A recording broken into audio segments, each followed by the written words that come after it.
വിരിഞ്ചസുതകർമ്മവീര്യം പ്രാദുർബഭൂവാമൃതപൂരദിത്യാം ചതുർഭുജ ശങ്കഗദാബ്ജചക്രഃ പിശങ്കവാസ നളിനായ ദേക്ഷണ. ഹരേ രാമ ഹരേ മൈക്കോഫല്ലേ ഹരേ രാമ ഹരേ രാമ രാമ രാമ ഹരേ ഹരേ ഹരേ കൃഷ്ണ കൃഷ്ണ കൃഷ്ണ ഹരേ ഹരേ. പീതാംബരം കരവിരാജിത ശങ്കചക്ര കൗമോദകീ സരസിജം കരുണാസമുദ്രം രാധാസഹായമതി സുന്ദരമന്ദഹാസം വാദാലയേശമനിശം ഹൃദേ ഭാവയാമി. ശ്യാമാവതാദോദിഷരാജകുണ്ടല തിഷോല്ലസ ശ്രീവദനാംബുജപ്പുമാൻ ശ്രീവത്സവക്ഷാവലയാങ്കുതോല്ലസൽ കിരീടകാഞ്ചീ ഗുണചാരുനോപുരഃ മധുവ്രതവാദവികുക്ഷയാ സ്വയ വിരാജിത ശ്രീവനമാലയ ഹരേ. പ്രജാപതേർവേശ്മതമസ്വരോജിഷാ വിനാശയൻ കണ്ഡ വിനഷ്ട കണ്ഡനിവിഷ്ട കൗസുഭ ദിശപ്രസേതു സല്ലാശിയ സദാ പ്രജാപ്രകൃഷ്ടാകൃതവോ ഗുണന്വിത ദൗരന്തരീക്ഷം ക്ഷിതീരഗ്നിജിഹ്വാ ഗാവോ ദിജാസം ജഘൃൽനഗാച്ച ശോണായാം ശ്രവണദാദശ്യാം മുഹൂർത്തെ അഭിജിതേ പ്രഭോ സർവനക്ഷത്രതാരാധ്യാ ചക്രശുസ്തജന്മദക്ഷിണം ദ്വാദശ്യാം സവിതാദിഷൻ മധ്യം ദിനഗതോ നൃപ വിജയാ നാമ പ്രോക്ത യസ്യാം ജന്മ വിദുർഹരേ ശങ്കതുന്തുപയോ നേതുർമൃദംഗപണവാനകാഃ ചിത്രവാദിതതുര്യാണാം നിർഘോഷ സുമലോഭവത് പ്രീതാക്ഷപ്സരസോ നൃത്യൻ ഗന്ധർവപ്രവരാജഗോദുഷവർമുനയോ ദേവാമനവ പിതരോഗ്നയാ സവിദ്യാധരകനാം സ്കസം കിം വൃഷകിന്നരാഃ ചാരണായക്ഷരക്ഷാംസി സുവർണാഭുജഗോത്തമാ ഗായന്തോതി പ്രശംസന്തോ നൃത്യന്തോ വിദാനുഗ അദിത്യാശ്രമപദം കുസുമേ സമവാകിരൻ ദൃഷ്ട്വാദിസം നിജഗർഭസംഭവം പരം പുമാം സമ്മതമാ വിസ്മൃതാഃ ഗൃഹീതദേഹം നിജയോഗമായ പ്രജാപതി ചാഹജേതി വിസ്മിതഃ തത്വയൽ തത്വപുൽവാദി വിഭൂഷായുധേർ അവ്യക്തചിദ്ധ്യക്തമധാരയധരേ ബഭൂവതേനൈവ സവാമനോ വടോ സംപശ്യതോർദിവ്യഗതിർയഥാ നടഃ തം വടും വാമനം ദൃഷ്ട്വാ മോദമാനാ മഹർഷയ കർമാണി കാരയാമാസോ പുരസ്കൃത്യ പ്രജാപതിം തസ്യോപനീയമാനസ്യ സാവിത്രിം സവിതാ ബ്രവീത് ബൃഹസ്പതിർ ബ്രഹ്മസൂത്രം മേഖലാം കശ്യപോ ദദാത് തതോ കൃഷ്ണാജിനം ഭൂമിർദണ്ഡം സോമോ വനസ്പതിഃ കൗബീനാച്ഛാദനം മാദ ദ്യൗഛത്രം ജഗതപദേ കമണ്ഡലം വേദഗർഭകുശാൻ സപ്തർഷയോ ദത്തോ അക്ഷമാല മഹാരാജ സരസ്വത്യവയാത്മന തസ്മാ ഇത്യുപനീതായ യക്ഷരാൾ പാത്രികാമദാത് ഭിക്ഷാം ഭഗവതി സാക്ഷാൽ ഉമാദാദംബികാ സദേ സ ബ്രഹ്മവർച്ചസേ നീവം സമാംസാം സംഭാവിതോ വടോ ബ്രഹ്മർഷിഗണ സംജുഷ്ടാമത്യരോചത മാരിഷ സമിദ്ധമാത്രം വന്യം കൃത്വാ പരിസമൂഹനം പരിശീല സമിഭ്യർച്യ സമിൽഭില്ലജുഹോതിജ ശ്രുത്വാശ്വമേതൻ യജമാനമൂർജിതം ബലിം ഭൃഗൂണാമുകൽപ്പിതൈസ്തത് ജഗാമ തത്രാകില സാരസമ്പ്രദോ ഭാരേണ കാംസന്വയൻ പദേ പദേ തം നർമ്മദായാ സടോത്തരേ ബലിൽ യർത്തിജസ്തേ ഭൃഗച്ച സംനികേ പ്രവർത്തയോന്തോ ഭൃഗവക്രതുത്തമം വിചക്ഷതാരാദിതം യഥാരവിം സരത്തഋത്തിജോ യജമാന സദസ്യ ഹദത്തിഷോ വാമനത്തെ നൃപ സൂര്യ കില യാതിത വാവിഭാവസോ സനൽകുമാരോ ദർശയാകൃതോ ഇത്തം സശിഷ്യേഷു പ്രകർഷണീ കഥാ വിതർക്യമാണോ ഭഗവാൻ സവാമന ഛത്രം സദണ്ഡം സജലം കമണ്ഡലം വിവേശ ബിഭ്രദ്ധയാമേതവാടം മൗഞ്ച്യാമേ കലയാവീതം ഉപവീതാജിനോത്തമം വിനോത്തരം ജഡിലം വാമനം വിപ്രം മായാമാണവകം ഹരിം പ്രവിഷ്ടം വീക്ഷ ഭൃഗവ സമിഷ്യാസേ സഹാഗ്നി പ്രത്യരണൻ സമുത്ഥായ സാക്ഷിപ്താ സസ്യതേജസ യജമാനപ്രണിതോ ദർശനീയം മനോരമ രൂപാനുരൂപാവയവം തസ്മാസനമാഹരത് സ്വാഗതേനാഭിനന്ദ്യാത് പാദോ ഭഗവതോ ബലി അവനിജ്യാർച്ചയാമാസ മുക്തസംഗമനോരമം തൽപാദശൗചം ജനകൽമഷാപകം സ ധർമ്മവിദ്ഭുന്മൂർധ്യ ദദാൽ സുമംഗളം യദ്ദേവദേവോ ഗിരിശചന്ദ്രമൗലിർ ദധാരമൂർനാപരയാ ച ഭക്തിയാ ബലിരുവാച സ്വാഗതം തേ നമസ്തുഭ്യം ബ്രഹ്മം കിം കരമാവതേ ബ്രഹ്മക്ഷീണാം തപസാക്ഷാൻ മന്യത്വാരിവവർദ്ധരം അദ്യ ന പിതരസ്തൃപ്ത അദ്യ ന പാവിതം കുലം അദ്യ ശിഷ്ടകൃതരയം യൽ ഭവാനാഗതോ ഗൃഹൻ അജ്ഞാതയോ മേ സുഹൃദാ യഥാവിധി ദ്വിജാത്മജത്തച്ഛരാവനേ ജനൈഃ ഹതാം ഹസോ വാർവിരിയം ച ഭൂരഹോ തഥാ പുനീതാതനു വിപ്പദേ സവ യദ്യജ്ഞടോ വാഞ്ഛസി തൽ പ്രതീക്ഷമി ത്വാമർത്ഥിനാം വിപ്രസുതാനത പാർവതർക്കയേ ഗാം കാഞ്ചനം ഗുണവദ്ധാരമൃഷ്ടം തദാന്നപേയം മുത് ഭാവിപ്രകന്യാം ഗ്രാമാൻ സമൃദ്ധാം സുരകാൻ ഗജാൻവ രഥാം സദാർഹത്തമസംപ്രതീച്ച്. ശ്രീമൽ ഭാഗവതേ മഹാപുരാണേ അഷ്ടമസ്കന്ധേ വാമന പ്രാദുർഭാവേ ബലിവാമന സംവാദേ അഷ്ടാദശോ സർവത്ര ഗോവിന്ദനാമ സങ്കീർത്തനം. ഭഗവാന്റെ അവതാരമാണ് ഇന്നത്തെ ദിവസം. ആഗ്രഹം സ്വാർത്ഥമാണെങ്കിൽ കഠിന പ്രയത്നം ചെയ്താലും ഫലം അനുകൂലമായി കൊള്ളണമെന്നില്ല. ശ്രദ്ധിക്കുന്നുണ്ടോ? വിശപ്പ് തുടങ്ങിയോ? ആ വരികൾ ശ്രദ്ധിക്കുക. ആഗ്രഹം സ്വാർത്ഥമാണെങ്കിൽ കഠിന പ്രയത്നം ചെയ്താലും ഫലം അനുകൂലമായി കൊള്ളണമെന്നില്ല. ആഗ്രഹം സ്വാർത്ഥതയില്ലാത്തതാണ്, മറ്റൊരുത്തന് ഉപദ്രവം ചെയ്യാത്തതാണെങ്കിൽ ചെറിയ പ്രയത്നം കൊണ്ട് വലിയ ഫലം ലഭിക്കുകയും ചെയ്യും. മനസ്സിലായല്ലോ? എന്താ അതിൻ്റെ ദൃഷ്ടാന്തം? ഇങ്ങനെയാണ്. ഏത് കാര്യങ്ങളും വിശ്വസിച്ച് ഉറപ്പിക്കണമെങ്കിൽ നമുക്ക് എന്ത് വേണം? ഒരു ദൃഷ്ടാന്തം വേണം. അപ്പോൾ അത് എന്താണ് അതിൻ്റെ പ്രമാണം എന്ന് പറഞ്ഞപ്പോൾ പറയണ, തപസ് കഴിഞ്ഞ് വന്നിട്ടുള്ള കശ്യപ ഋഷി ദിതി മന്ദിരത്തിലേക്കാണ് ചെന്നത്. 2 പത്നിമാരുണ്ട് അദ്ദേഹത്തിനല്ലേ? ആരാണ്? ഏടത്തിയും പത്നിയാണ് അതിഥി. ദിതി എന്ന അനിയത്തിയും പത്നിയാണ്. ശുശ്രൂഷിക്കാന്ന് പറഞ്ഞാണ്ടല്ലോ, ഭഗവാനെ, ചെറിയ ശുശ്രൂഷ ഒന്നുമല്ല, ശുശ്രൂഷയാണ്. ഭർത്താവ് എന്നെ സഹി കെട്ടു എന്ന് പറയുക, സ്നേഹിച്ചു കൊല്ലുക എന്നൊക്കെ പറയുമല്ലോ ഈ ജാതി. അങ്ങനെ ഇരിക്കുന്ന ഇവരുടെ ശുശ്രൂഷയിൽ അതീവ സന്തുഷ്ടനും, എന്നാൽ ബാധ്യതയാണല്ലോ. കാരണം ഒരു സേവിക്കുന്നത് നല്ലതാണ്, സേവിക്കപ്പെടുന്ന ആൾക്ക് ബാധ്യതയാണ്. സേവിക്കുന്ന ആൾക്ക് ഗുണമാണ്, സേവിക്കപ്പെടുന്ന ആൾക്ക് ബാധ്യതയാണ്. കാരണം തൻ്റെ തപസ്സിൽ നിന്നാണ് ഇത് മുഴുവൻ പോണതേ. ഈ മൂലധനം പോകുന്നത് തപസ്സിൽ. അതാണ് ഒരുവിധം ആളുകളൊന്നും കുനിയാനും കാലിൽ തോണ്ടാനും അനുവദിക്കില്ല. പണിയാ. തോണ്ടണവർക്ക് ലാഭമാണ്, തോണ്ടപ്പെടുന്ന ആൾക്ക്. അപ്പോൾ ഇദ്ദേഹത്തിന് തോന്നി, ഭഗവാനെ വല്ലാതെ അവൾ സ്നേഹിച്ചു കൊല്ലണമല്ലോ, എന്താ പറ്റി, എന്തിനു വേണ്ടിയിട്ടാണാവോ? ദിതി, മോളോ, എന്താ നിനക്ക് വേണ്ട? എന്തെങ്കിലും ആഗ്രഹിക്കുന്നുണ്ടോ? സ്വാമി, അല്ല, എന്തെങ്കിലും എന്നിൽ നിന്ന് പ്രതീക്ഷിക്കുന്നുണ്ടോ? അനുഗ്രഹം. അനുഗ്രഹം ഉണ്ടല്ലോ, എപ്പോഴും ഉണ്ടല്ലോ. വിശേഷിച്ച് എന്തെങ്കിലും പറയാനുണ്ടോ? ഒന്നുമില്ല. ഒന്നുമില്ല എന്ന് പറഞ്ഞാൽ എന്തോ ഇല്ല എന്ന് തോന്നണു. പിന്നെ പറയാം. അപ്പോൾ പിന്നെ എന്തോ ഉണ്ടെന്നുള്ള കാര്യം ഉറപ്പായി അല്ലേ? എന്നാൽ അത് പറഞ്ഞോളൂ. വിഷമാവില്ലായിരിക്കും അല്ലേ? ചോദിച്ചാൽ വിഷമാവില്ല, ചോദിച്ചോളൂ. ഇന്ദ്രനെ തീർക്കാൻ പറ്റിയൊരു ഉണ്ണി എനിക്കുണ്ടാവണം. ഏടത്തൻ്റെ മകനെ കൊല്ലാൻ പറ്റിയ ഒരാൾ തനിക്കുണ്ടാവണം എന്നാ ചെറിയ ആഗ്രഹമാണല്ലേ? അദ്ദേഹം അത്ഭുതപ്പെട്ടു എന്ന് പറയാണ്. ആ ശ്ലോകം ഭാഗവതം എങ്ങനെയാ വർണ്ണിക്കണമെന്നറിയോ? ശരൽ പത്മോത്സവം വക്ത്രം വജച്ച ശ്രവണാമൃതം ഹൃദയം ക്ഷുരധാരാഭം സ്ത്രീണാം കോ വേദചേഷ്ടിതം. ശരത് പത്മോത്സവം വക്ത്രം. ശരൽക്കാലത്തെ പുഷ്പം പോലെ വിടർന്നിരിക്കുന്നു മുഖം. വചം ച ശ്രവണാമൃതം. വാക്കുകളോ ചന്ദനം പോലെ കുളിർമയുള്ളത്. എവിടുന്നല്ലേ വരണേ? പയ്യനടുത്ത് പോയതാന്നാ പറയണത്. പക്ഷെ മുഴുവൻ പറയില്ല, ഒതുക്കത്തില്. പിന്നെയോ ഹൃദയം ക്ഷുരധാരാഭം. ഹൃദയം എന്നതോ ക്ഷുരകന്റെ കത്തി പോലെ. സ്ത്രീണാം കോ വേദചേഷ്ടിതം. ഈ സ്ത്രീകളുടെ കാര്യം കണ്ടുപിടിക്കാനേ വലിയ കേട്ടോ. പുറത്ത് കാണണം, ആളുകളൊന്നും ആവില്ല, അകത്ത് ഏതോ അറിയാം. ഏതായാലും ഇദ്ദേഹം വാക്ക് കൊടുത്തു അല്ലേ? ഇനിയിപ്പോൾ അതൊന്നും മാറാൻ പറ്റില്ല. ശരി, അത് സാധിക്കും. ഞാനൊരു ഉപായം പറഞ്ഞുതരാം. അപ്പോൾ സ്വാമി, എനിക്ക് അതിന് ഉതകുന്നതായിട്ടുള്ള ഒരു ഉപദേശം തരണം. അതിൻ്റെ ഒപ്പം തന്നെ എന്തൊക്കെയാണ് ചെയ്യേണ്ടത് എന്നും എന്താണ് ചെയ്യരുതാത്തത് എന്നും പറഞ്ഞു തരണം എന്നാണ്. ചെയ്യേണ്ടതോ ഗോക്കളെയും ബ്രാഹ്മണരെയും ആരാധനം ചെയ്യാം, മഹാത്മാക്കളെ പരമാവധി സേവിക്കുക, പഞ്ചയജ്ഞങ്ങൾ മുടക്കം കൂടാതെ നടത്തുക, യഥോചിതം ദാനധർമ്മങ്ങളും സേവയും ചെയ്യുക, പരമാവധി എല്ലാവരെയും സ്നേഹിക്കുക, ആരെയും വെറുക്കാതിരിക്കുക.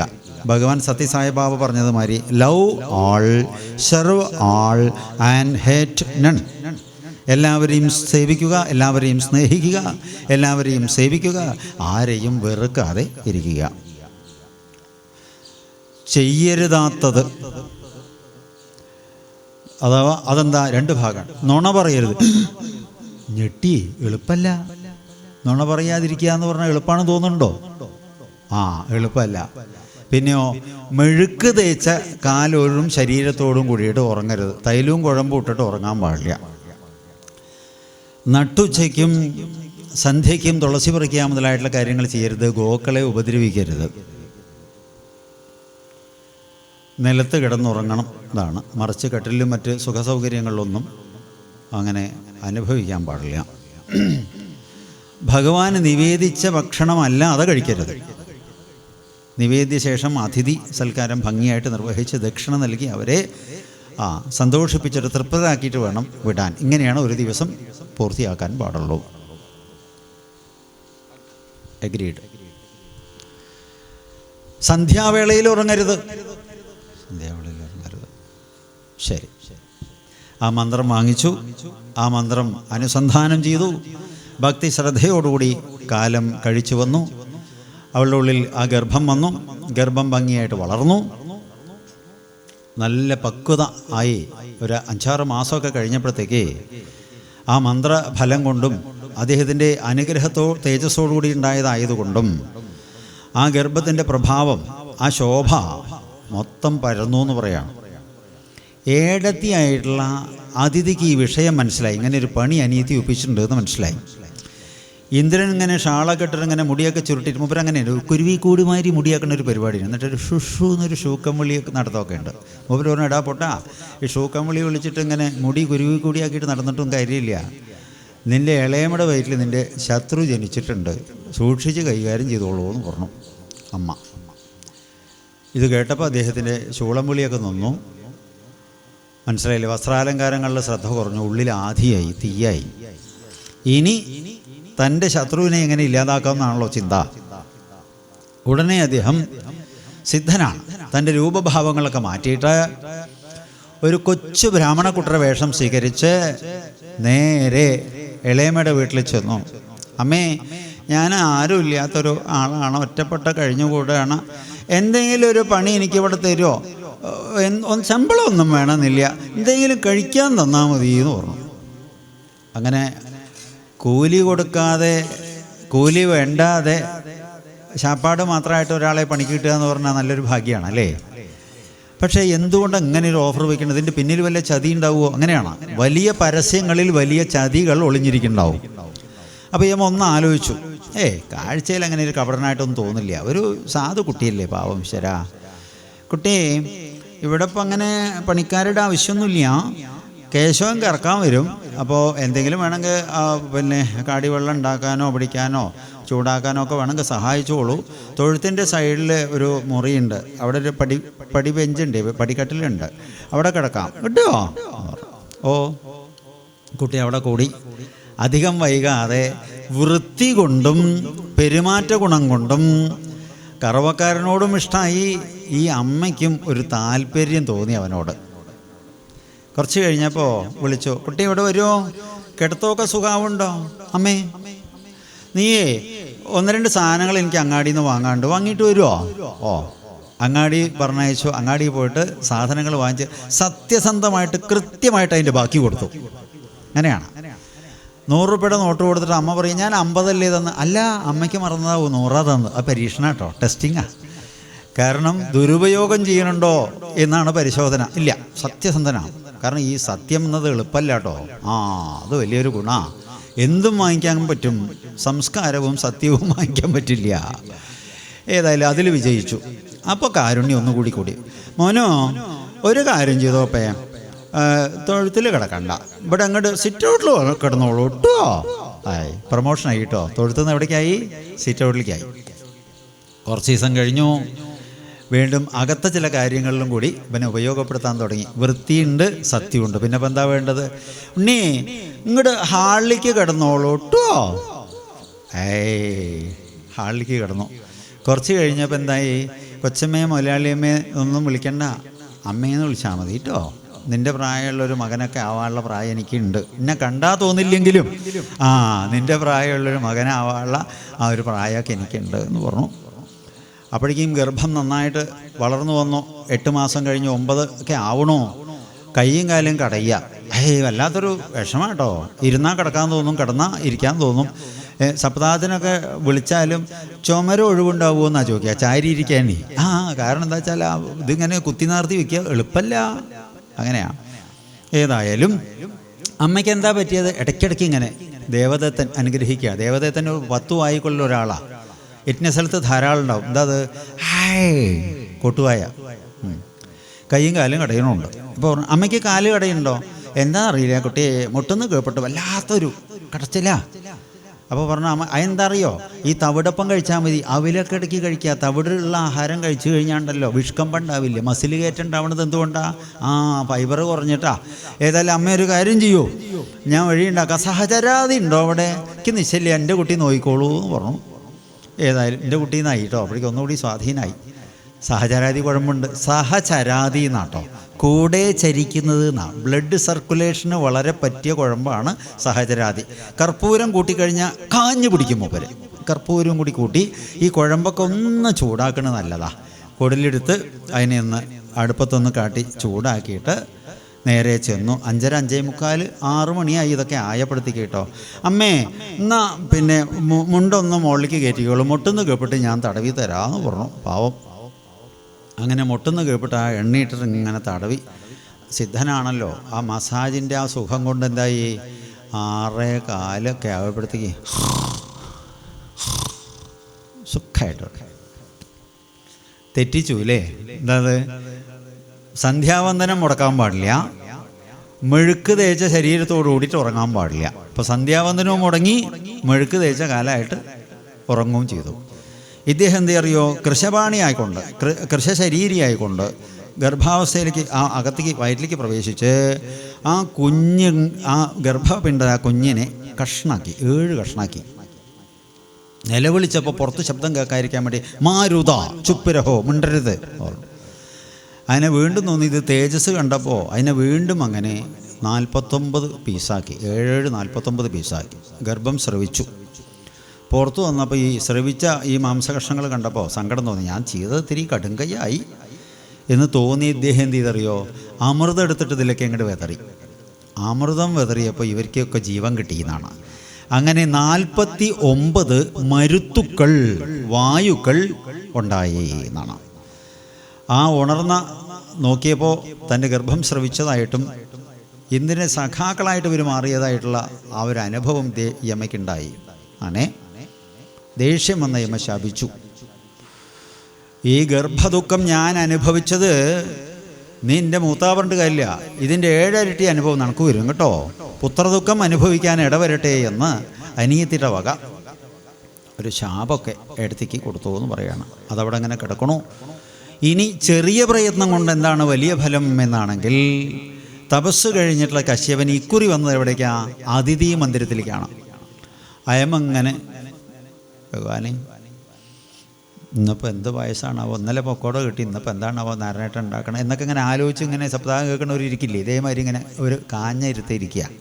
അദ്ദേഹത്തിനെ കണ്ടപ്പോൾ വേഗം ചാടി എണീച്ചു, ഉപചാരങ്ങളൊക്കെ ചെയ്തു. പക്ഷേ മുഖത്തൊരു ഉള്ളിലൊരു സന്തോഷമില്ല.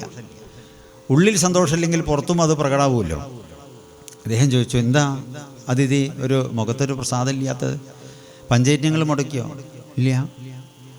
ഗോഖലെ ബ്രാഹ്മണരെ നിന്ദിക്ക് എന്തെങ്കിലും ചെയ്തോ? ഇല്ല. ഗുരുനിന്ദ ചെയ്തോ? ഇല്ല. സന്ധ്യാവന്ദനം മുടക്കിയോ? ഇല്ല. പിന്നെന്താ പ്രയാസം മുഖത്ത് എന്ന് വെച്ച് കഴിഞ്ഞാൽ എന്താ അതിൻ്റെ അർത്ഥം? ഇങ്ങനെയൊക്കെ ചെയ്താൽ പ്രയാസപ്പെടാനുള്ള സാഹചര്യം ഉണ്ടാവും എന്നാണ് അതിൻ്റെ അർത്ഥം. അതൊന്നും ചെയ്തിട്ടില്ല.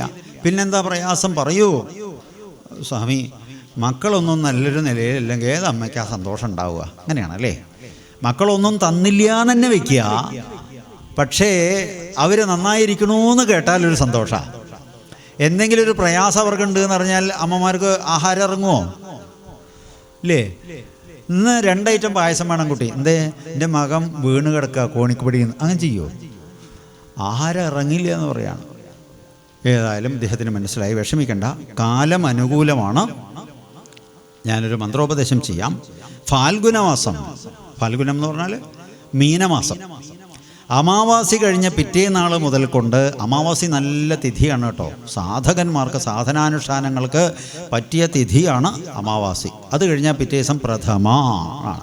പ്രഥമ മുതൽ കൊണ്ട് 12 ദിവസം പയോവ്രതം സ്വീകരിക്കുക. പയസ് എന്ന് പറഞ്ഞാൽ എന്താ അർത്ഥം അറിയോ? പാല് എന്നാണ്. അപ്പോൾ പാല് ചേർത്തി ഉണ്ടാക്കുന്നതിനാണ് എന്ത് പറയുക? പായസം. മനസ്സിലായോ? അങ്ങനെയാണെങ്കിൽ നമ്മൾ തെറ്റിയിട്ടാണ് ഇവിടെ ഉച്ചരിക്കണത്. വെല്ലം കൂട്ടി ഉണ്ടാക്കണതിന് നമ്മൾ എന്താ പറയണേ? അതെ, അങ്ങനെ പറയാൻ നിയമമില്ല. കഠിനം എന്ന് പറയാം, ഗുഡാന്നം എന്ന് പറയാം. ഗുഡം ശർക്കരയാണ്, ഗുഡം ചേർത്തി ചക്കര ചോറ് എന്ന് പറയാം. പായസം എന്ന് പറഞ്ഞാൽ പയസ് ചേർത്തി ഉണ്ടാക്കണേന്. പാൽ വിഭവത്തിനെയാണ് എന്ത് പറയുക? പായസം. പയസ് എന്ന് പറഞ്ഞാൽ പാലാണ്. ഏതായാലും പാല് ചേർത്തിയിട്ടുള്ള ആഹാരം കഴിക്കാം, ഭഗവാന് നിവേദിച്ചതിന് ശേഷം കഴിക്കാം. ഈ നിബന്ധനകളൊക്കെ ബാധകം. അങ്ങനെ ഭക്തി ശ്രദ്ധയോടുകൂടി കഴിഞ്ഞു വന്നു. ആ ഗർഭം നന്നായിട്ട് അകത്തേക്ക് പ്രവേശിച്ചു. ശോഭയോടുകൂടിയിട്ട് ഗർഭം വളരാൻ തുടങ്ങി. അദ്ദേഹത്തിന് എപ്പോഴും ഒരു നിറഞ്ഞ പുഞ്ചിരിയുണ്ട് കശ്യപന്. അപ്പോൾ ഈ ഒറ്റയ്ക്ക് ഇങ്ങനെ ആലോചിച്ച് ചിരിക്കുക, അനുഭൂതി ഇങ്ങനെ അനുഭവിക്കുക. അപ്പോൾ എന്താ ഇങ്ങനെ ഒരു സന്തോഷം? എന്തോ ഉണ്ടല്ലോ. ഒന്നുമില്ല. അല്ല, എന്തോ ഉണ്ട്. നീ അത് പാട്ടാക്കുള്ളൂ, അതുകൊണ്ടാണ്. എന്ത് പാട്ടാക്കണം? എനിക്കതാ പണി. എന്തായാലും ഈ രഹസ്യം അറിഞ്ഞേ പറ്റൂ. അവസാനം പറഞ്ഞു, ഭഗവാൻ നമ്മുടെ ഉണ്ണിയായിട്ട് ജനിക്കാന്ന് പറഞ്ഞിട്ടുണ്ട്. അരേ ഓ കൃഷ്ണ, അപ്പോൾ ഭഗവാനാ വയറ്റില്. നേരെ അടുക്കളയിലേക്ക് പോയി. അമ്മണിയെ, ആരോടും പറയില്ലെങ്കിൽ ഞാനൊരു കാര്യം പറയാം. ഇതാണ് കഥ. സത്യത്തിൽ എല്ലാവരോടും പറഞ്ഞോളൂ എന്ന് പറഞ്ഞിട്ട് രഹസ്യം പറഞ്ഞാൽ ആരോടും മിണ്ടിക്കോളുന്നില്ല. പക്ഷെ ആരോടും മിണ്ടരുത് എന്ന് പറഞ്ഞിട്ടൊരു കാര്യം നമ്മൾ ആരോടും പറഞ്ഞാൽ പാട്ടാവുമെന്ന് പറയാണ്. അങ്ങനെ ഏതായാലും ശ്രാവണമാസം, ചിങ്ങമാസം പിറന്നു. ദ്വാദശി തിഥി. ശ്രദ്ധിക്കണം കേട്ടോ, ഈ കഥ വളരെ തെറ്റിദ്ധാരണ ഉണ്ടാക്കുന്ന ഒരു കഥയാണ് ഭഗവാൻ വാമനമൂർത്തിയുടെ കഥ. ദ്വാദശി തിഥിയിൽ ശ്രാവണമാസത്തിൽ മധ്യാഹ്നത്തിൽ, ദിനമധ്യത്തിൽ, ഒരു ദിവസത്തിൻ്റെ മധ്യത്തിൽ 2 നാഴിക ഇടയിൽ, ഒന്ന് പുറകിലേക്കും ഒന്ന് അങ്ങടും, മധ്യത്തിൽ നിന്ന് ഒരു 24 മിനിറ്റ്. അതാണ് ഒരു നാഴിക പറഞ്ഞാൽ 24 മിനിറ്റാണ്, ഇങ്ങോട്ടും അങ്ങടും. അത് കൂടിയ ആ സമയത്തിന് പറയുന്ന പേരാണ് വിജയമുഹൂർത്തം അഥവാ അഭിജിത്ത് മുഹൂർത്തം. ഒരു മുഹൂർത്തവും കിട്ടാത്ത ദിവസവും ഈ മുഹൂർത്തത്തിൽ എന്ത് ശുഭകാര്യങ്ങളും ചെയ്യാം. അതിന് അനുവാദമുണ്ട് എന്നാണ് ദിനമധ്യത്തിൽ. അങ്ങനെ അഭിജിത്ത് മുഹൂർത്തത്തിൽ ഭഗവാൻ അങ്ങോട്ട് പൂജാതനായി ആ ശംഖചക്ര കഥാവൽപ്പങ്ങളോടുകൂടിയിട്ടുള്ള ആ ഭഗവാനെ അങ്ങോട്ട് കണ്ടു, തൊഴുതു എന്ന് പറയുകയാണ്. അധികം വൈകാതെ ഭഗവാൻ തൻ്റെ രൂപഭാവങ്ങളൊക്കെ മാറ്റി 2-3 വയസ്സുള്ളൊരു ഉണ്ണിയുടെ ഒരു കൊലം സ്വീകരിച്ചു. ബൃഹസ്പതി പൂണുനൂല് കൊടുത്തു. അന്നപൂർണേശ്വരി ദേവി ഉണ്ണിക്ക് അന്നം കൊടുത്തു. മേഖല ഒരാൾ കൊടുത്തു. ജപമാല സരസ്വതി ദേവി കൊടുത്തു. കുബേരൻ പാത്രം കൊടുത്തു. അങ്ങനെ ഓരോ ആളുകൾ, ഓരോ ദേവന്മാർ ഉണ്ണിക്ക് ഓരോന്ന് നൽകി. ഇതിൻ്റെ മുമ്പ് വേറൊരു സംഭവം ഉണ്ട് അവിടെ. അതെന്താ? ബലി ചക്രവർത്തിക്ക് ഒരു മോഹം. ശുക്രാചാര്യ അദ്ദേഹത്തിൻ്റെ ഗുരുനാഥനാണ്. ഗുരുനാഥനോട് പറഞ്ഞു, ഗുരുനാഥ, എനിക്കൊരു മോഹമുണ്ട്. എന്താ തൻ്റെ മോഹം? ഇന്ദ്രൻ, അപ്പം എന്താ പറയുക, ഇന്ദ്രൻ ഒരിക്കൽ കൊന്നിട്ടുണ്ട്. ആരെ? ബലി ചക്രവർത്തിയെ കൊന്നിട്ടുണ്ട്. വധിക്കപ്പെട്ട ബലി ചക്രവർത്തി തൻ്റെ ഗുരുനാഥനായിട്ടുള്ള ശുക്രാചാര്യരുടെ മൃതസഞ്ജീവനി വിദ്യയുടെ പ്രഭാവം കൊണ്ടാണ് പുനർജനിച്ചത്. മനസ്സിലായില്ലേ? അപ്പോൾ ഒരിക്കൽ വധിക്കപ്പെട്ട ആളാണ് ഇദ്ദേഹമെങ്കിലും, ബലി എങ്കിലും വീണ്ടും ഗുരുകൃപയാൽ ഉയർത്തെഴുന്നേറ്റ ആളാണ്. അന്ന് മുതൽക്ക് ഈ ഒരു വിഷമവും പകയും ഇദ്ദേഹത്തിൻ്റെ ഉള്ളിലുണ്ട്. ഇന്ദ്രനെ ഒരു പണി കൊടുക്കണം എന്ന്. അപ്പോൾ അദ്ദേഹം പറഞ്ഞു, ഗുരുനാഥ, ഇന്ദ്രനെ ഒന്ന് കൊല്ലണം എന്നില്ല. കാരണം ധീരന്മാരെ കൊല്ലുന്നതിലെ അന്തസ്സുള്ളൂ. അവൻ ഒരു ഭീരുവാ, ചതിയനാ. അവനെ നിഷ്കാസിതനാക്കിയിട്ട് സ്വർഗം ഒന്ന് കുറച്ചു കാലത്തിനെങ്കിലും ഒന്ന് പിടിച്ചെടുക്കണം എന്നൊരു മോഹമുണ്ട് എന്ന് പറഞ്ഞു. അതിനെന്താ പ്രയാസം? സാധിക്കും കേട്ടോ, ഞാനൊരു യാഗവിധി പറഞ്ഞു തരാം എന്ന് പറഞ്ഞിട്ട് വിശ്വജിത്ത് യാഗത്തിൻ്റെ വിധികൾ പറഞ്ഞു കൊടുത്തു.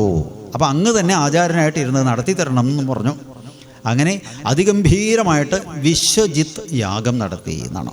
ആ യാഗത്തിൻ്റെ പ്രഭാവം കൊണ്ടിട്ട് ഇദ്ദേഹത്തിന് വലിയ ഒരു അജയ്യമായിട്ടുള്ള ശക്തി വിശേഷങ്ങൾ വന്നു ചേർന്നു, ഐശ്വര്യം വന്നു ചേർന്നു.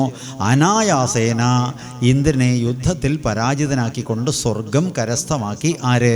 ബലിചക്രവർത്തി. പിന്നെന്താ ഉണ്ടാവുക? വീണ്ടും ഞായറാഴ്ച വൈകി സൂര്യൻ ഉദിക്കുന്ന അനുഭവമാണല്ലോ ഉണ്ടാവുക അല്ലേ? പിന്നെ സാധനയൊന്നുമില്ല, കഴിഞ്ഞു. അപ്പം ഇങ്ങനെ വിസിലടിച്ച് നടക്കുമ്പോൾ ശുക്രാചാര്യനോടാ പോട്ടാ, ഒരു യാഗം ചെയ്തിട്ട് അതിൻ്റെ ഫലം കൊണ്ടിപ്പോൾ സ്വർഗം കിട്ടി, അത് കണ്ടിട്ട് പണി തീർത്തണ്ട. ഇത് കിട്ടിയതിനേക്കാൾ പ്രയാസമാണ് ഇതിനെ നിലനിർത്താൻ. മനസ്സിലായോ? ഇപ്പോൾ ഒരു ഓഡി കാറോ അല്ലെങ്കിൽ ഒരു മാരുതി കാറോ ക്രീട്ടെ അല്ലെങ്കിൽ ടൊയോട്ടെ എന്തെങ്കിലുമൊക്കെ നമുക്ക് വേണമെങ്കിൽ വാങ്ങാൻ സാധിക്കും.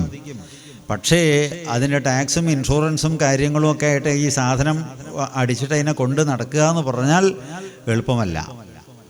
മെയിൻറ്റെയിൻ ചെയ്തു പോവുക എന്നതാണ് വലിയ പ്രയാസം. അതുകൊണ്ട് അതിൻ്റെ നിലനിൽപ്പിന് വേണ്ടിക്കൊണ്ട് വീണ്ടും യാഗം ചെയ്തോളൂ, യാഗം മുടക്കണ്ട എന്നാണ്. അങ്ങനെ നർമ്മദാ നദീതീരത്ത് അതിഗംഭീരമായിട്ടുള്ള പന്തലൊക്കെ 100 കാൽ പന്തലൊക്കെ ഒരുക്കിയിട്ട് അവിടെ യാഗം തുടർന്നുകൊണ്ടിരിക്കുമ്പോൾ ആ സ്ഥലം ലക്ഷ്യമാക്കിയിട്ടാണ് പോകുന്നത് ആര്? വാമനെ കണ്ടപ്പോൾ ആ ഒരു ഉരുണ്ണം കുട്ടിയാണ്. വാമനൻ പറഞ്ഞാൽ കുള്ളൻ എന്നും കൂടി അർത്ഥമുണ്ട്. ആ ഉരുണ്ടുരുണ്ട് പോണതായിട്ട് ഇങ്ങനെ കണ്ടപ്പോൾ ആ കൊച്ചു സൂര്യൻ ഇങ്ങനെ നിലത്തൂടെ ഇഴഞ്ഞു വരണമെന്ന് തോന്നി എന്ന് പറയാണ്. നേരെ പടിപ്പുരയുടെ അപ്പുറത്ത് പോയി ബ്രഹ്മനെന്നും പറഞ്ഞിട്ട് അങ്ങോട്ട് തൊഴുതു നമസ്കരിച്ചു. എന്ത് സേവയാണ് അങ്ങേക്ക് നമ്മൾ ചെയ്യേണ്ടതെന്ന് ചോദിച്ചു. അദ്ദേഹം തൊഴുതുകൊണ്ട് പറഞ്ഞു, മഹാരാജൻ, നമ്മളൊരു ബ്രഹ്മചാരി കുട്ടിയാണ്. ഇരുന്ന് ജപിക്കാൻ കുറച്ച് സ്ഥലം, ഒരു 3 അടി മണ്ണ്, അങ്ങനെയാണ് 3 ചുവട് വെച്ച് കഴിഞ്ഞാൽ, ചതുരം ആക്കി കഴിഞ്ഞാൽ ശരിക്കും നമുക്ക് ഇരിക്കാനുള്ള വലിപ്പം ഉണ്ടാവും കേട്ടോ. ആ അടി വെച്ച് നോക്കിയാൽ മതി. ഒരു 3 അടി മണ്ണ് അത് വേണം. അദ്ദേഹം ചിരിച്ചു, കുട്ടി, ഞാൻ ഇഷ്ടദാനവ്രതം സ്വീകരിച്ച ആളാണ്. ഇഷ്ടം ഉള്ളത് ചോദിച്ചത് കൊടുക്കാനുള്ള, അതാണ് ഇഷ്ടദാനവ്രതം സ്വീകരിച്ച ആളാണ്. കുട്ടി വലിപ്പം കുറവ് എന്ന് പറഞ്ഞ മാതിരി ബുദ്ധിയും കുറവാന്നാണ് നമുക്ക് തോന്നണതേ. ഈ 3 അടി മണ്ണുകൊണ്ട് എന്താവുക? കൂടുതൽ എന്താ വെച്ചാൽ ചോദിച്ചോളൂ കുട്ടിക്ക്. കുട്ടി, നിങ്ങളെമാതിരിയുള്ളവർക്കൊക്കെ അധ്വാനിക്കാനൊക്കെ പ്രയാസമായിരിക്കും, തിരുമേനി കുട്ടികളല്ലേ. ഞാൻ ഒരു കാര്യം ചെയ്യാം, കുറച്ച് റബ്ബർ തോട്ടം വേണമെങ്കിൽ തരാം, ഒരു 100 ഏക്കർ. വേണ്ട, കോട്ടരുമ വരുള്ളൂ. ഓ, തെങ്ങാണെങ്കിലോ? വേണ്ട. ഓ, അതൊക്കെ ആളുകളെ വയ്ക്കലും പണിയിപ്പിക്കലും അതിനെ നോക്കലൊക്കെ പ്രയാസമാണ്. എന്നാൽ മോനൊരു കാര്യം ചെയ്യാം, അങ്ങാടിയിലൊരു 3-4 കെട്ടിടം തരാം, അതിൻ്റെ വാടകയും കൊണ്ട് ജീവിക്കാമല്ലോ. വേണ്ടേ? അല്ല, ഇവിടെ ഉണ്ട് കുട്ടാ, അതുകൊണ്ടാണ്. ഉണ്ടായിക്കോട്ടെ, ഒരാളുടെ കയ്യിൽ എത്രയോ ഉണ്ടായിക്കോട്ടെ, ആവശ്യമുള്ളതിൽ കവിഞ്ഞ് ആഗ്രഹിക്കുന്നത് ധർമ്മമല്ല. ഒരു വ്യക്തിയുടെ കയ്യിൽ എത്രയോ ഉണ്ടായിക്കോട്ടെ, തൻ്റെ ആവശ്യം എന്താണോ അതിലപ്പുറം ആഗ്രഹിക്കുന്നത് ന്യായമല്ല, ധർമ്മമല്ല. അതുകൊണ്ട് എനിക്കിത് മതി എന്നാണ്. ശുക്രാചാര്യൻ നോക്കി, എന്താ കൂട്ട അവിടെ ആരാ, എന്താ? അപ്പോൾ പറഞ്ഞു, അത് ഒരു തിരുമേനി കുട്ടി വന്നിട്ട്, അപ്പം അങ്ങനെ നിർബന്ധിച്ചപ്പോൾ ശരി കിട്ടുമോ എന്നും പറഞ്ഞു. ഞാൻ തരാം എന്നും പറഞ്ഞു. ഒരു 3 അടി മണ്ണ് വേണമെന്നും പറഞ്ഞിട്ട് ചോദിക്കുക. ഈ കാലത്ത് ഇങ്ങനെ വിവരം കേട്ട കുട്ടികളുണ്ടാവും. ഞാനെന്ത് വേണമെങ്കിലും ഓഫർ ചെയ്തപ്പോൾ അത് വേണ്ടാന്ന് പറയുക. അത് ശരി. എന്നിട്ടിപ്പോൾ താനെന്ത് പറഞ്ഞു? അല്ല, നിർബന്ധിച്ചപ്പോൾ ഞാൻ അത് മതി എന്ന് പറഞ്ഞപ്പോൾ ശരി, ഞാൻ കൊടുക്കാമെന്ന് പറഞ്ഞോ? ആരോട് ചോദിച്ചിട്ട്? അല്ല, ഞാനങ്ങനെ പറഞ്ഞു. ആ വന്ന ആളാരാന്ന് മനസ്സിലായോ? ഇല്ല. എടോ, ആ വടുവേഷത്തിൽ വന്ന വിദ്വാൻ സാക്ഷാൽ വിഷ്ണുവാ, നിന്നെ പറ്റിക്കാൻ വന്നതാ, നീ കുടുങ്ങി. വിഷ്ണു എന്ന് പറഞ്ഞപ്പോൾ അത്ഭുതമായി. സൽപാത്രത്തിലല്ലേ ദാനം ഗുരുനാഥ, ഇതിൽ പരം ഭാഗ്യമുണ്ടോ, സുഹൃത്തുണ്ടോ? എന്തായി പറയണേ? എടാ, അവനവൻ്റെ നിലനിൽപ്പ് നോക്കിയിട്ട് വേണം ദാനധർമ്മങ്ങൾ ചെയ്യാൻ. അതുകൊണ്ട് വാക്ക് മാറ്റിക്കോ, കുഴപ്പമില്ല, ഓർക്കാതെ പറഞ്ഞോളൂ. ഗുരുനാഥ, ഒരു സംശയമുണ്ട്. എന്താ? അങ്ങ് ആദ്യം വിദ്യ ഉപദേശിക്കുമ്പോൾ എന്താ പറഞ്ഞത്? എന്തു വന്നാലും സത്യലംഘനം ചെയ്യാൻ പാടില്ല. വാക്കിൻ്റെ ദേവത അഗ്നിയാണ് എന്നതുകൊണ്ട് അതിനെ ശ്രദ്ധിച്ചുപയോഗിക്കണം. വാക്ക് മാറുന്നത് മൂല്യത്തിന് കുറവാണെന്നല്ലേ? അതാ അങ്ങനെ പറഞ്ഞു. അത് സാരില്ല, അതിപ്പോൾ ഞാൻ തന്നെയല്ലേ പറഞ്ഞത്. അല്ല, എന്താണെങ്കിലും ഞാനത് ഉറച്ച് ശീലിച്ചു വന്നു. ഇനിയിപ്പോൾ ഇത് വാക്ക് മാറ്റാൻ പ്രയാസമുണ്ട്. ഒരുത്തല്ലാത്തവൻ ഇതിൻ്റെ ഫലം നീ അനുഭവിക്കുന്ന ഒരു ശാപമൊക്കെ കൊടുത്തു. അത് അദ്ദേഹത്തിൻ്റെ ഒരു കാരുണ്യമാണ്. കാരണം എന്താ അറിയോ? ഒരു വ്യക്തിക്ക് ഗുരുകൃപ പൂർണ്ണമാണെങ്കിൽ അവനെ ഒരു ശക്തിക്കും ഒന്നും ചെയ്യാൻ സാധിക്കില്ല. എന്തെങ്കിലും അപകടം പറ്റണമെങ്കിൽ എന്ത് വേണം? ലേശം ഗുരുത്തക്കേടുണ്ടെങ്കിലേ അവനിൽ എന്തെങ്കിലും ഏൽക്കുള്ളൂ. അത് ബോധപൂർവം. സത്യത്തിൽ ശുക്രാചാര്യ ശുക്രാചാര്യരും ഭഗവാൻ തന്നെയാണ്. നദീഷു ഗംഗ നരഭേഷു രാമ എന്നൊക്കെ പറഞ്ഞ് കാവ്യേഷു മാകം കവി കാളിദാസ എന്നൊക്കെ പറഞ്ഞ കൂട്ടത്തിൽ കാവ്യൻ ഇദ്ദേഹത്തിൻ്റെ അച്ഛൻ്റെ പേര് അങ്ങനെയാണ്. അപ്പോൾ ഇദ്ദേഹവും ഭഗവാന്റെ അംശം തന്നെയാണ് എന്നാണ്. ഏതായാലും അങ്ങനെ ആ ദാനസങ്കല്പം ചെയ്തു, ദാനം നൽകി, ദാനം സ്വീകരിച്ചു. അതിനുശേഷം ആ 3 അടി വയ്ക്കാനായിട്ട് ആരംഭിച്ചു. ഒരു പാദം കൊണ്ട് അധോലോകം മുഴുവൻ അളന്നെടുത്തു. ഒരു പാദം വെച്ചിട്ടോ ഊർധ്വലോകം മുഴുവൻ അളന്നെടുക്കുകയും ചെയ്തു. 3ാമത്തെ പാദത്തിന് സ്ഥലമില്ല എന്നാണ്.